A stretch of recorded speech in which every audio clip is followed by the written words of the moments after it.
Hello students, success Hindi short and channel में आपका स्वागत है। आज मैं बिगनर क्लास 7 लेने जा रही हूँ, जिसमें मैं आपको बताऊंगी कि दो व्यंजनों के बीच स्वर का स्थान कैसे निर्धारित किया जाता है। आपने लास्ट क्लास में व्यंजनों में स्वर लगाना सीखा था। पहला, दूसरा, तीसरा प्लेस सीखा था। तीसरे प्लेस में कैसे वॉवल लगाया जाता है, अगले व्यंजन के पहले स्थान पे लगाया जाता है, ये वगैरह बातें आपने सीखी थी। आज की क्लास में मैं आपको बताने जा रही हूँ कि दो व्यंजनों के बीच स्वर किस तरह से लगाए जाते हैं और पढ़े जाते हैं। चलिए देखते हैं। उससे पहले कुछ बातों का ध्यान रखना होता है। देखिए, जब स्वर दो व्यंजनों के बीच में आते हैं तो पहला और दूसरे स्थान पर जैसा आपने सीखा था उसी तरह से लगाए जाते हैं व्यंजन के बाद।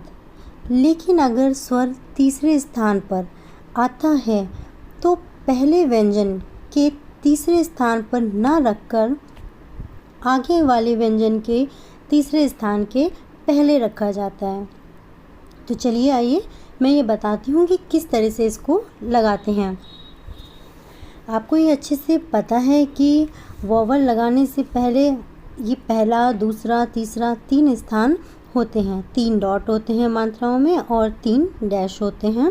उसी तरह से आपने 12 मात्राओं को सीखा था।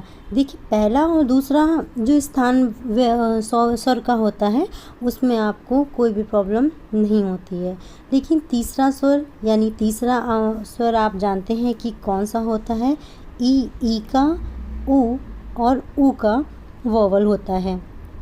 अब इसको किस तरह से लगाएंगे, कहाँ लगाएंगे वो देखिएगा। देखिए, जैसे मैंने एग्जाम्पल में लिखा हुआ है, आप देख पा रहे होंगे कि मैंने एग्जाम्पल में लिखा है टक। तो टक में आपने पहला, दूसरा, तीसरा स्थान देख पा रहे हैं। उसी तरह से नीचे एग्जाम्पल कुछ दिए हुए हैं। अब चलिए प्रैक्टिस करते हैं कि इनका यूज़ किस तरह से हो रहा है। देखिए, जैसे आपने लिखा कोई वर्ड मोल, यह आपका वर्ड है मोल, तो आपको अच्छे से पता है कि इसमें आपका कौन सा मात्रा आ रहा है। ओ की वॉवल आ रही है। ओ का वॉवल आपको अच्छे से पता है कि सेकंड प्लेस पे लगता है। तो आपको सेकंड प्लेस और फर्स्ट प्लेस में कोई भी चेंज करने की आवश्यकता नहीं है। आप सेकंड प्लेस का वॉवल ओ में लगा दिया। सिंपल सा आपने माँ में ओ की वॉवल ला, मोल पढ़ लिया। लेकिन यही वर्ड अगर आपका मील आता है तो आप देखिए, मील यानी ई का वॉवल छोटी ई हो या बड़ी ई हो या ऊ हो या छोटा ऊ हो, ये दोनों ही, ये चारों ही आपके ई के थर्ड प्लेस के वॉवल होते हैं। तो अगर आपको मील लिखना है तो आप देखिए स्थान कैसे निर्धारित करेंगे। पहला, दूसरा, किसी भी लेटर का आपको अच्छे से पता है कि ये पहला, दूसरा, तीसरा स्थान होता है स्वर लगाने का। लेकिन जब इसमें एक और व्यंजन या आगे और व्यंजन ऐड होते चलते हैं तो इनका पहला और दूसरा स्थान ये सेम रहता है, लेकिन तीसरा स्थान जो होता है वो दूसरे वाले व्यंजन के पहले तीसरा स्थान कहलाता है। जैसे कि ये, इस बात को और क्लियर कीजिए। देखिए, जैसे आपने लिखा मील तो पहला, दूसरा, तीसरा स्थान। आपने लिखा कोप तो देखिए ये तो पहला, दूसरा स्थान था ही था। ये तीसरा स्थान ना मानकर दूसरे व्यंजन के पहले तीसरा स्थान जो होता है इसे मानते हैं, यानी वॉवल यहाँ लगाएंगे। किस तरह से लगाएंगे वो देखिए। जैसे लिखना है कीप तो आपने देखिए ये हो गया आपका कीप। कीप को किस तरह से लिखेंगे, ये का है, का में ई का आपका वॉवल है, तो आप पहला, दूसरा स्थान तो ये होता ही है, लेकिन तीसरा स्थान आपका अगले व्यंजन के पहले होगा, वो भी तीसरे प्लेस पे।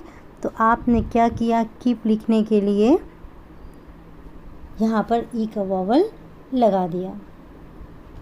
नीड, देखिए आपने नीड लिखना है तो ये ना है, ये डा है।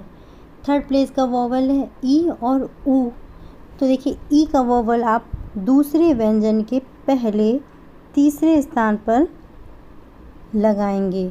ये हो गया नीड। अब अगर आता है खुद, तो देखिए खा है, ये दा है और खा में ऊ का वोवल लगा है, तो ये जगह खा में थर्ड प्लेस पे जगह नहीं बचती है, इसलिए अगले व्यंजन के पहले तीसरे स्थान पे लगाएंगे। तो ऊ का वोवल देता है डैश, आपने लगाया और इसको पढ़ा खुद। इसके अलावा भी कोई कन्फ्यूज़न हो तो आप पूछ सकते हैं कि कैसे लगाया जा रहा है। 2-3 एग्जाम्पल और देखते हैं। देखिए लिखा है ये कर, ये है कर। अगर आपको लिखना होता करी तो आपको कोई प्रॉब्लम नहीं है, क्योंकि यहाँ पर वोवल का में नहीं रा में आ रहा है, तो करी लिखने के लिए ये रा बिल्कुल फ्री है, इसका थर्ड प्लेस हमें कहीं इधर उधर नहीं करना है, तो आपको करी लिखना है। तो देखिए ये हो गया करी। बहुत ध्यान से इस चीज़ को देखिएगा कि जब व्यंजन का तीसरा स्थान बिजी है तो हम उस व्यंजन की मात्रा अगले व्यंजन के तीसरे स्थान पर लगाएंगे और उस व्यंजन के पहले। देखिए आपने लिखा कीर, एग्जाम्पल बहुत ध्यान से देखिएगा कि किस तरह से मैं आपको बता रही हूँ। जैसे आपने लिखा कीर, दूसरा वर्ड लिखना है आपको करी, तीसरा वर्ड आपको लिखना है करीब। तो अब यहाँ पर आप देखिएगा कि जिसकी थर्ड प्लेस की मात्रा बिजी आ रही है वो अगले आने वाले व्यंजन के पहले लगाई जाएगी। देखिए कीर है, ये आपने का लिखा, ये रा, का की वोवल है, थर्ड प्लेस इसका बिजी है, आपने रा के पहले लगा दिया तो इसको पढ़ा कीर। नेक्स्ट आता है करी, तो आपने का लिखा, ये रा लिखा, का में कोई वोवल नहीं है, रा में वोवल है और रा किसी अगले व्यंजन से संग बिजी नहीं है, इसलिए उसको करी बिल्कुल उसी स्थान पे लगाया जैसा आपका नियम था। नेक्स्ट आता है करीब, तो देखिए का, र और ये हो गया बा। तो आप देख रहे हैं का में कोई वोवल नहीं है, रा में वोवल है, लेकिन रा यहाँ पर फ्री नहीं है, वो बा व्यंजन से जुड़ के आया है। तो जैसा आपने नियम में सीखा है कि रा के बाद आपको लगाना है ई का वोवल, लेकिन उसके बाद के व्यंजन के पहले, तो ये आपका थर्ड प्लेस हो गया करीब, क्योंकि इसका प्लेस रा का जो प्लेस है, क्योंकि रा में मात्रा लगी है, फर्स्ट प्लेस, सेकंड प्लेस देखिए यहाँ, और थर्ड प्लेस आपका यहाँ नहीं होके यहाँ कहलाता है, तो ये आपका करीब हो गया। ये बहुत अच्छी तरह से समझिएगा, मात्राओं में कोई भी कंफ्यूज़न नहीं होना चाहिए लगाने से पहले।